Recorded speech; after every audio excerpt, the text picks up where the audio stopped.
तो आप सभी का स्वागत है। इस वीडियो में हम लोग पढ़ रहे हैं क्लास 12 का रसायन विज्ञान का चौथा चैप्टर रासायनिक बलगत। हम लोगों ने इसके बारे में पढ़ा पिछले वीडियो में। दूसरे वाले वीडियो में हम लोगों ने पढ़ा कि वेग शून्य कोट अभिक्रिया क्या होती है, वेग स्थिरांक क्या होता है, प्रथम कोट अभिक्रिया क्या होती है। हम लोग इस वीडियो में पढ़ेंगे शून्य कोट अभिक्रिया के लिए समाकलित वेग समीकरण। आइए देखते हैं। इसमें हम लोग मान लेते हैं, माना कोई अभिक्रिया, माना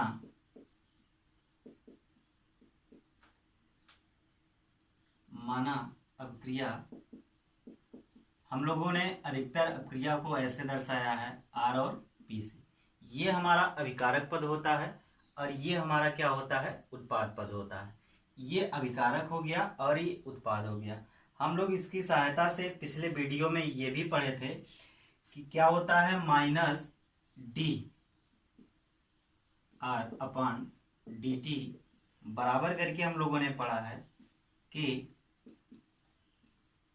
यन, जहां यन क्या है, अभिक्रिया की क्या होती है, कोटि होती है, अभिक्रिया की कोटि। इसके बारे में हम लोगों ने पढ़ा था, ये हम लोग पिछले वीडियो में पढ़े थे। लेकिन अब इसमें हम लोगों को क्या करना है, समाकलित वेग का निकालना है। तो शून्य कोट अभिक्रिया के लिए निकाल लेते हैं। शून्य कोटि अभिक्रिया, शून्य कोट अभिक्रिया के लिए जो यन का मान होता है वह क्या होता है, शून्य होता है। शून्य कोट अभिक्रिया का मान क्या होता है, यन शून्य होता है। तो यहाँ पे हम लोग इसका मान रख देंगे तो D R upon D T हो जाएगा बराबर करके आर की पावर कितना हो जाएगा, यन हो जाएगा, या डी आर हो जाएगा अपॉन डी टी हो जाएगा बराबर के किसी की घात जब शून्य होती है, किसी की घात जब शून्य होती है तो उसका मान हम लोग कितना मान लेते हैं, एक मान लेते हैं। तो माइनस डी आर बराबर, इसको उधर ले जाएंगे तो माइनस के डी टी हो जाएगा। डी आर बराबर माइनस के डी टी हो जाएगा। दोनों पक्षों का हम लोग क्या कर लेते हैं, समाकलन कर लेते हैं।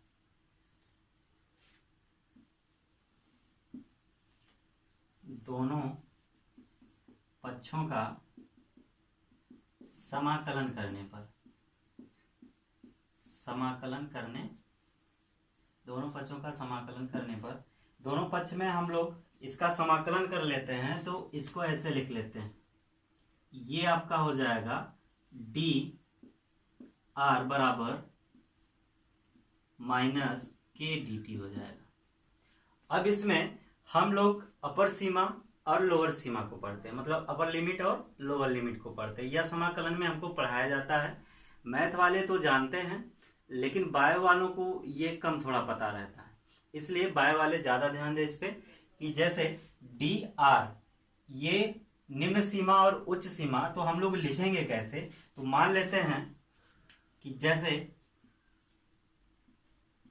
प्रारंभिक अभिक्रिया की प्रारंभिक दूरी, अभिक्रिया प्रारंभिक सांद्रता, जब यह अभिक्रिया शुरू नहीं रहती है, मतलब t बराबर 0 होता है, तो r बराबर हो जाएगा r0। मान लेते हैं कुछ समय व्यतीत होता है तो t बराबर t हो जाएगा, तो ये r बराबर हो जाएगा rt। ये हमको ज्ञात होता है या समाकलन में हमको बताया जाता है। जैसे अभिक्रिया की प्रारंभिक सांद्रता जो होती है t बराबर 0, तो इसमें r बराबर 0 हो जाएगा, इसकी सांद्रता 0 हो जाएगी क्योंकि इसमें बहुत ज्यादा होता नहीं है। लेकिन कुछ समय व्यतीत मान लेते हैं t समय पश्चात, इसमें r बराबर क्या लिख देंगे, rt। इसकी उच्च सीमा rt हो जाएगी और निम्न सीमा क्या हो जाएगा, r0 हो जाएगा। यहाँ पे हो जाएगा r0 और यहाँ पे हो जाएगा rt। यहाँ पे 0 हो जाएगा और यहाँ पे समय के लिए क्या हो जाएगा, t हो जाएगा। ये हमको इसमें आ जाएगा। आगे इसमें क्या हो जाएगा, जब इसका समाकलन करेंगे तो यहां से ये हो जाएगा आर, इसकी उच्च सीमा होगी आर टी और निम्न सीमा हो जाएगी आर जीरो बराबर, यहाँ से माइनस कॉमन हो जाता है तो यहाँ पे के भी बाहर जब आ जाएगा तो यहाँ पे हो जाएगा के डी टी, के डी टी हो जाएगा, या कह सकते हैं टी हो जाएगा। तो यहाँ पे टी के लिए ये टी हो जाएगा और ये कितना हो जाएगा, जीरो हो जाएगा। ठीक, अब यहाँ से आगे हम लोग देखते हैं तो यहाँ से इसका जो मान होता है तो आर टी माइनस क्या हो जाएगा, आर जीरो हो जाएगा। आर टी माइनस, क्योंकि देखिए समाकलन वेग में क्या होता है, जैसे समाकलन हम किसी भी अभिक्रिया का करते हैं, समाकलन जब किसी भी अभिक्रिया या किसी भी का होता है तो समाकलन में हम लोग देखते हैं dx बराबर, या इसका इंडिकेशन में जब होता है dx बराबर क्या हो जाता है, x हो जाता है, dy है तो y हो जाता है, और dz है तो क्या हो जाता है, z हो जाता है। इसी प्रकार यहाँ पे इसका r हो जाएगा और इसका क्या हो जाएगा, t हो जाएगा, इसका क्या हो जाएगा, t हो जाएगा। ठीक है, यहां से कहने का मतलब इसी प्रकार से हम लोग निकाल लेते हैं। तो यहां से जो r हो गया आपका, कहने का मतलब यहाँ पे हो जाएगा आर टी माइनस कितना हो जाएगा, आर नॉट बराबर माइनस के, यहाँ पे टी माइनस कितना हो जाएगा, शून्य। टी माइनस कितना हो जाएगा, शून्य हो जाएगा। तो यहाँ पे r t minus r naught बराबर माइनस के टी हो जाएगा, या आर टी बराबर हो जाएगा minus k T plus are not. ये आप लोगों का समीकरण हो जाएगा शून्य कोट अभिक्रिया के समाकलित वेग का समीकरण। इतना आप लोग नोट कर लीजिए। आगे इसमें इसका ग्राफ हम बता देते हैं, ये इसमें लिख लेंगे शून्य कोट अभिक्रिया के लिए समाकलित वेग समीकरण। ये आपका होता है शून्य कोटि अभिक्रिया के लिए समाकलित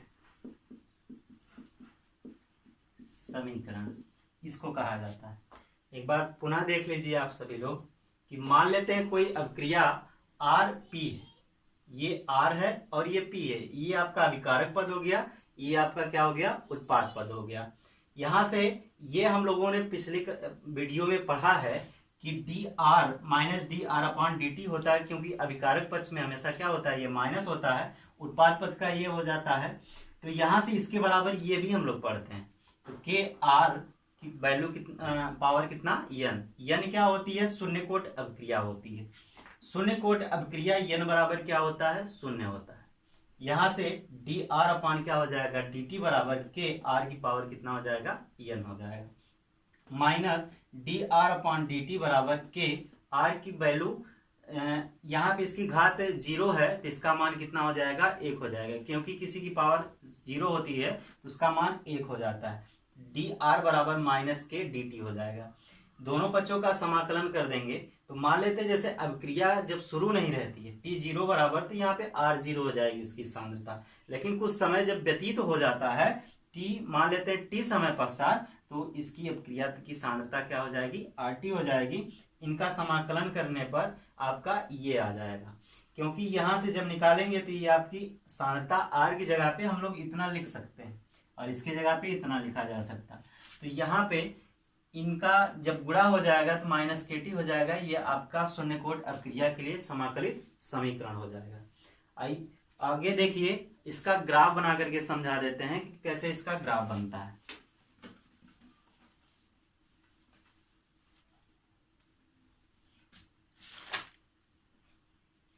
जैसे मान लेते हैं कोई अभिक्रिया हो गई, या हम लोग सरल रेखा पढ़ते तो उसमें क्या होता है, mx प्लस सी होता है। ये प्रवणता हम लोग क्या करते हैं, ज्ञात करते हैं। इसमें ये सूत्र होता है, यहाँ पे यम प्रवणता होती है, ये x होता है, या क्या होता है y h होता है, ये आपका अचर पद होता है। जैसे मान लेते हैं ये आपका कुछ इस प्रकार से बनता है, कुछ इस प्रकार से बनाया जाता है। तो ये दो चीजें मान लेते हैं, दो चीजें इसलिए बना दे रहे हैं कि इसमें माइनस और प्लस का दोनों का होता है। ये आपका होता है y, ये आपका होता है x, और जहां से ग्राफ हम लोग शुरू करते हैं वह क्या होता है, c होता है। ठीक है, और यहाँ आपका ये मूल बिंदु होता है। उसी प्रकार इसमें भी ये y हो जाएगा, ये आपका x हो जाएगा, ये आपका ग्राफ जहां से शुरू होता है वह क्या हो जाएगा, c हो जाएगा। जब यम का मान पॉजिटिव होता है, यम का मान क्या होता है, पॉजिटिव होता है, तो कुछ इस प्रकार से ग्राफ ऊपर जाता है, इस प्रकार से ग्राफ होता है। ये आपका यम बराबर पॉजिटिव होता है। जब यम मतलब प्रवणता के स्थान पे ये पॉजिटिव आया हो तब इसका ग्राफ ऊपर जाता है, लेकिन जब ये माइनस में होता है तो इसका ग्राफ ऐसे नीचे आता है, यानी यम बराबर क्या होता है, आपका निगेटिव होता है। यम बराबर ये आपका निगेटिव में हो तो अगर ऐसा कुछ है तो हम लोग इसी की बात उसमें भी कर लेते हैं इस अभिक्रिया से। जैसे अब यहाँ पे RT लिख दिया जाए, RT बराबर क्या दिया गया आप लोगों का, -KT प्लस R0। अगर हम लोग y बराबर mx प्लस c से इसकी तुलना करें तो इसमें क्या देखते हैं, ये आपका समीकरण बनेगा, इस तरीके से कुछ ग्राफ बनेगा समीकरण का। ये आपका y के स्थान पे क्या दिया गया है, RT दिया गया है, तो यहाँ पे क्या हो जाएगा, RT हो जाएगा। अब यहाँ से जो ग्राफ शुरू होता है तो मतलब C से हम लोग करते हैं, ये आपका कितना दिया गया है, R0 दिया गया है, यहाँ पे R0 हो जाएगा। ये आपका क्या हो जाएगा, T हो जाएगा, x के स्थान पे कितना दिया गया है, T दिया गया है। हम देखते हैं यम का मान जो है -K है, यानी ग्राफ कहाँ पे जाएगा, नीचे की तरफ जाएगा। तो यम बराबर आपका कितना दिया गया, -K दिया गया। ये आपका हो गया ग्राफ। ठीक है, ये आपका हो गया ग्राफ, इसके लिए शून्य कोट अपक्रिया समाकलित वेग के लिए। इसके बाद हम लोग पढ़ेंगे प्रथम कोट अपक्रिया के लिए समाकलित समीकरण। इसको आप लोग नोट कर लीजिए।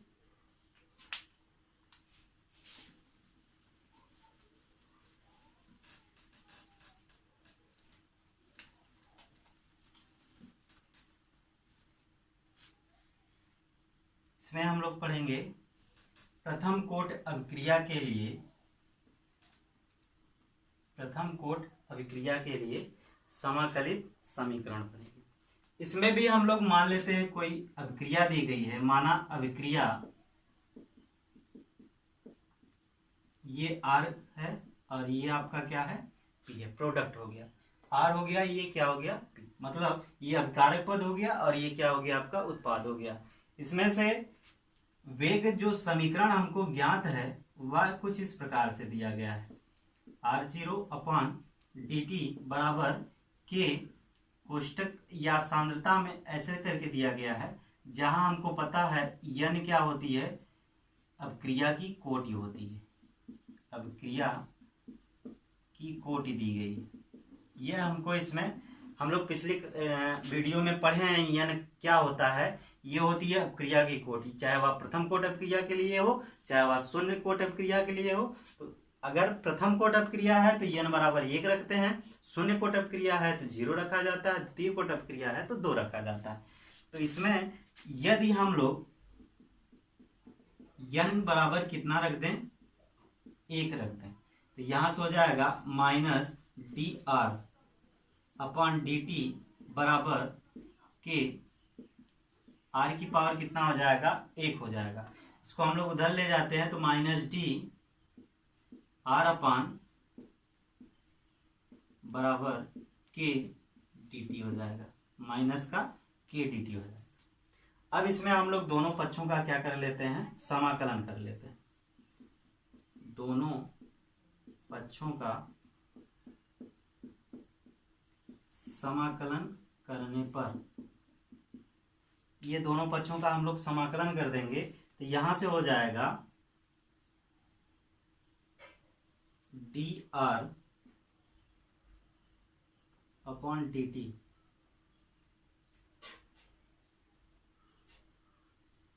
d/r बराबर -K dt, ये आपका दिया गया। यहां से इसके लिए लोअर सीमा क्या हो जाएगी, यहाँ पे R0 हो जाएगी और उच्च सीमा RT हो जाएगी। यहाँ पे 0 हो जाएगा और यहाँ पे क्या हो जाएगा, आपका T हो जाएगा। जब इसमें से हम लोग निकालते हैं, जैसे अलग करते हैं सूत्रों को, तो इसमें क्या होता है, इसमें भी यहाँ पे मान करके आप लोग यहाँ पे अपने समझने के लिए लिख लीजिएगा कि माना t अगर बराबर 0 है तो r की सांद्रता क्या हो जाएगी, r0 हो जाएगी। यदि t बराबर 1 दिया गया है तो r की सांद्रता क्या हो जाएगी, rt हो जाएगी। कुछ इस प्रकार से हो जाएगी। ठीक है। सूत्र इसमें, समाकलन सूत्र इसमें क्या यूज होता है, जैसे सूत्र का प्रयोग हम लोग करते हैं, जैसे मैथ वाले छात्रों को तो पता होता है, लेकिन बायो वाले छात्र इसके बारे में ज़्यादा नहीं जानते हैं, तो इसके लिए हम लोग सूत्र यहाँ पे लिख लेते हैं। अगर dx अपान यक्स हो, इसके लिए ln यक्स होता है, और यहाँ पे अगर log ex हो, इसके लिए ln यक्स होता है। log यक्स हो तो यहाँ पे इसका मान log यक्स होता है। कुछ इस प्रकार से होता है। तो इसका मान हम लोग देखते हैं, तो यहाँ पे लिखेंगे तो हो जाएगा आपका ln r rt अपान r0 बराबर के, यहाँ पे t हो जाएगा 0t हो जाएगा। यहाँ से आगे करेंगे तो यहाँ से ln आपका हो जाएगा ln, और यहाँ पे हम लोग क्या लिखेंगे, पहले उच्च सीमा rt माइनस ln r0 बराबर यहाँ पे हो जाएगा k माइनस का k हो जाएगा kt हो जाएगा प्लस kt हो जाएगा। यहाँ से ln rt हो जाएगा, बराबर कर देंगे माइनस kt बराबर ये आपका हो जाएगा, या प्लस कर लेंगे ln r0 हो जाएगा। ये आपका समीकरण हो जाएगा, और इसको हम लोग कहेंगे प्रथम कोटि